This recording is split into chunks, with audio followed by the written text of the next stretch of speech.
চৌধুরী মোহাম্মদ রেদওয়ান এবং গাজী এমডি মাহবুব আলম দুটি writ petition দাখিল করেন। যে দুটি রিট পিটিশনে চ্যালেঞ্জ করেন ওনারা যে এই যে জুলাই জাতীয় সনদ উইদিন ব্র্যাকেট সংবিধান সংস্কার বাস্তবায়ন আদেশ এবং আরেকটি গণভোট অর্ডিন্যান্স, এই দুইটি কেন অবৈধ হবে না, কারণ সংবিধানের সঙ্গে সাংঘর্ষিক। আপনারাও পরিচিত এই শব্দের সঙ্গে, যে এটা আল্ট্রাভাইরাস টু দ্য কনস্টিটিউশন।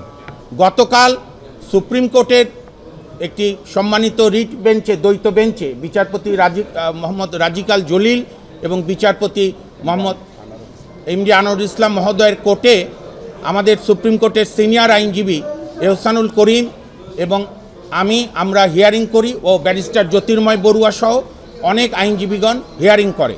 কোর্ট অত্যন্ত ধৈর্য সহকারে শোনেন এবং রাষ্ট্রের সর্বোচ্চ আইন কর্মকর্তা সম্মানিত attorney general, additional attorney general, তাদেরকেও হিয়ারিং শোনেন এবং আরও কয়েকজন আমাদের সুপ্রিম কোর্টের আইনজীবী বন্ধু যারা এই মামলায় এই প্রেয়ারের সঙ্গে একমত নন। যদিও প্রথা নাই রুল ইস্যুর আগে কাউকে শোনা, কিন্তু তবু কোর্ট শুনেছে অ্যাজ এ লিবারাল ভিউ।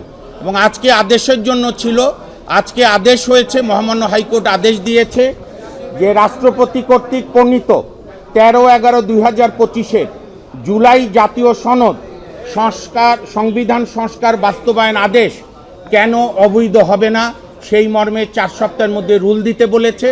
এবং আরও একটি গণভোট আদেশ, সেই গণভোট অর্ডিন্যান্স যেটা, সেটাও কেন অবৈধ হবে না, সেই মর্মে রুল জারি করতে বলেছে।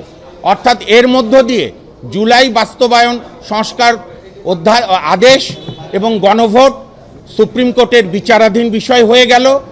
আমরা আশা করি ঈদের পরে কোর্ট খুললে এইটা চূড়ান্ত শুনানি হবে। এবং আমাদের মূল গ্রাউন্ড ছিল যে রাষ্ট্রপতি যে অধিকার বলে অর্ডিন্যান্সটা করেছে গণভোটের, সেটা হচ্ছে আমাদের সংবিধানের 93 অনুচ্ছেদে। সেখানে আছে রাষ্ট্রপতি এমন কোনো অর্ডিন্যান্স করতে পারবে না যে বিষয়বস্তু আমাদের সংবিধানে নাই। আমাদের বর্তমান সংবিধানে গণভোটের কোনো বিধান নাই। আর আরেকটা আমরা যে বেসিক রিজনটা বলেছি, কোর্ট প্রাইমা ফেসি কনসিডার করেছে যে 1972 সালের পর থেকে, সংবিধান গৃহীত হওয়ার পর থেকে প্রেসিডেন্ট অর্ডার বলে কোনো কিছু আমাদের রাষ্ট্রের সাংবিধানিক কাঠামোতে নেই। কাজে দুটি কেন ইলিগাল হবে না, এই মর্মে রুল দিয়েছে এবং এই দুইটি বিষয় এখন সর্বোচ্চ আদালতে বিচারাধীন।